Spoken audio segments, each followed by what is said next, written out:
bonsoir et bienvenue. Bonsoir Monsieur Andy, bonsoir à tous les Réunionnais qui nous regardent. Jean-Louis Borloo a officiellement pris du recul avec la vie politique. Finalement, il est sorti de sa retraite grâce à Emmanuel Macron. Que vient-il faire à La Réunion? Vous l'avez d'ailleurs rencontré récemment.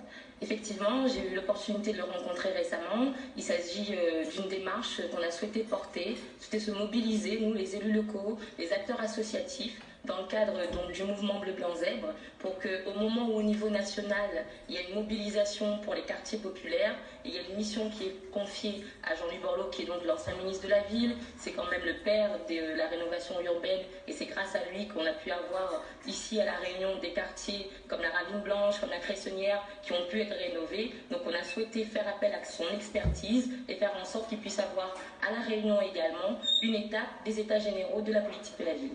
Vous êtes élu à la majorité du conseil régional et élu au conseil municipal de Saint-Louis.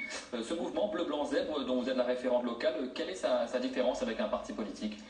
Tout simplement parce qu'il s'agit avant tout d'un mouvement citoyen. Il s'agit d'un mouvement qui a vocation à rassembler les élus, les associations, les entreprises, quelle que soit leur couleur politique. La seule conviction commune, c'est qu'il faut être dans l'action, dans le pragmatisme. On a des quartiers qui souffrent, on a des gens qui sont en difficulté. Donc l'idée, c'est de sortir de l'approche top-down et d'essayer d'aller chercher sur le terrain ceux qui essayent, avec les moyens du bord, d'être dans l'action au service de leur quartier. Ça signifie quoi, être un zèbre? Être un zèbre, c'est être avant tout un faiseur et non pas un diseur. Être un zèbre, c'est être solidaire. Être un zèbre, c'est aussi être attaché à l'égalité. Et enfin, je dirais qu'être un zèbre, c'est ne faire aucune promesse, si ce n'est d'essayer d'agir avec les moyens qui nous sont offerts. On va vous voir d'ailleurs ces dernières semaines dans différentes communes de l'île. Vous allez à la rencontre des élus en charge de la politique de la ville. On écoute un extrait d'une élue de la possession, on revient juste après. On a appris le mouvement Bleu Blanc Zèbre, c'est ça?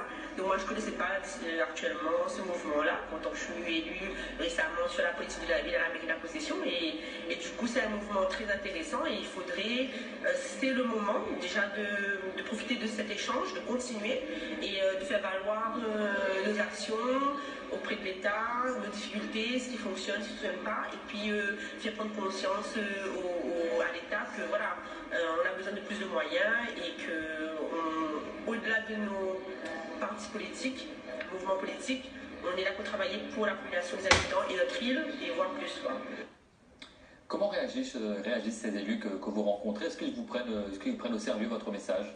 Bien évidemment, on s'est retrouvés à partager chacun de notre coin jusqu'à présent les mêmes constats, les mêmes difficultés, la même envie d'agir.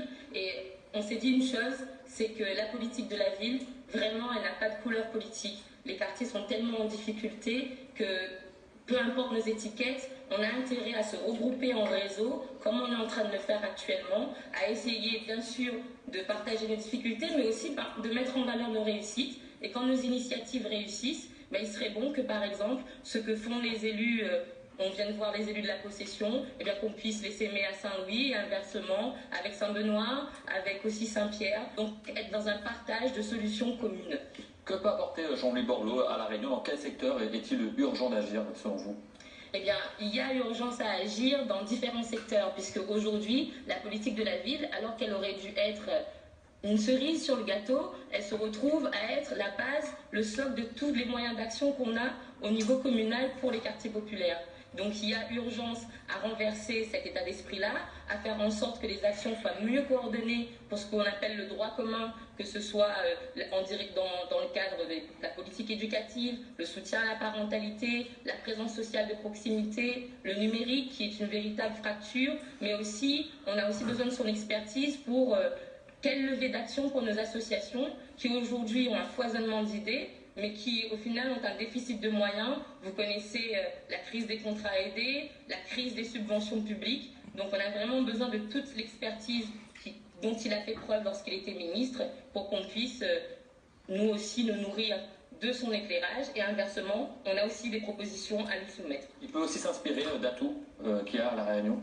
On a de véritables atouts. À La Réunion, on a des associations qui innovent et ces associations seront justement mises à l'honneur à l'occasion des états généraux de la politique de la ville qui se tiendront donc au MOCA le 27 février prochain dès 8h30. Tout le monde est le bienvenu, bien évidemment. C'est la fin de cet entretien. Merci beaucoup, Juliana Mdouama, d'avoir accepté notre invitation.